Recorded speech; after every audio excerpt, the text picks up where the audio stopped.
Heureux de vous accueillir à cette présentation donc, de la solution Sony URMS Marlin.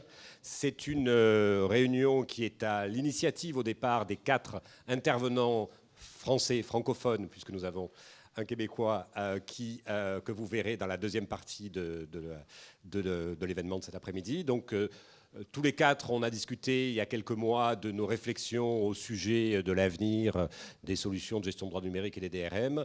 Et c'est ensemble qu'on a convenu que ça serait une bonne idée, face au public des professionnels, éditeurs, libraires, bibliothécaires français, d'organiser une réunion de présentation et de communication, parce que cette solution n'est pas encore suffisamment connue, alors qu'elle représente, on le pense, une solution d'avenir tout à fait importante. Comme vous le savez, nous sommes tous les acteurs de la chaîne du livre numérique, éditeurs, libraires, acteurs de technologie, bibliothécaires, confrontés tous à peu près à un même impératif et à un même choix. L'impératif, c'est de faire en sorte ensemble d'éviter, et je pense que c'est un scénario que tous les gens ici comment dirais-je, souhaitent éviter, que notre avenir dans le domaine du livre numérique soit un avenir avec une société qui soit en monopole, je ne cite personne, ou un oligopole de 2-3 grands opérateurs internationaux. Je pense que nous souhaitons tous éviter ce scénario d'avenir, qui pourtant est un scénario qu'on voit se dessiner dans certains autres grands pays. Et pour faire ça, notre conviction, je pense beaucoup d'acteurs spécialisés du secteur, c'est qu'il faut faire mieux qu'aujourd'hui. Il faut faire mieux que ce qu'on fait pour le moment et où on voit la part de marché de ces très grands opérateurs internationaux progresser d'une manière, pour certains, qui peut être jugée inquiétante. Pour faire mieux qu'aujourd'hui, on est dans des domaines techniques. Il faut savoir identifier, bien sûr, les bons formats de livres. Il faut savoir identifier les bons choix de solutions de lecture. Et il faut savoir identifier aussi les bons systèmes de gestion de droits numériques. Alors, qu'il soit clair, toutes les personnes qui vont intervenir ici aujourd'hui, les 8, je pense, sont membres de Ridium Foundation. Nous sommes tous des supporters et des membres actifs de la Ridium Foundation. Donc nous sommes tous des supporters et des promoteurs sur la partie format du développement le plus large possible dans l'avenir du format EPUB 3, c'est évident.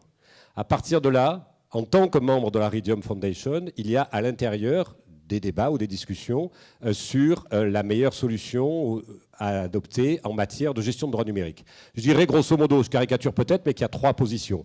Il y a une première position, il y a ceux qui s'en moquent complètement.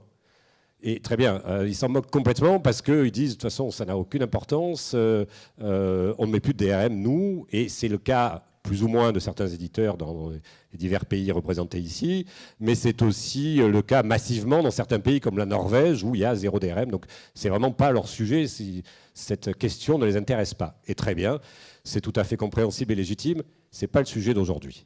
Le sujet d'aujourd'hui, c'est pour ceux qui ont à l'utiliser encore, quelle solution ? Alors là, il y a effectivement aujourd'hui, on voit se dessiner 2 solutions. Il y a un état actuel qui ne satisfait personne, la plupart en conviennent, qui est un standard de fait actuel qui ne satisfait plus personne, donc il faut en changer. Et pour en changer, on voit se dessiner 2 solutions.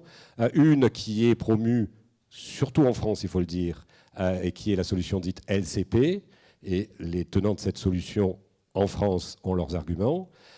Et une autre, qui est pour l'instant moins connue, qui est la solution donc, Sony URMS. Et c'est pour ça qu'on a fait cette réunion, pour qu'elle puisse être mieux connue et qu'on puisse vous présenter les arguments de cette solution. Arguments donc, et je remercie les intervenants qui viennent aussi bien, donc, en particulier des États-Unis avec les 4 premiers intervenants, que de la zone francophone.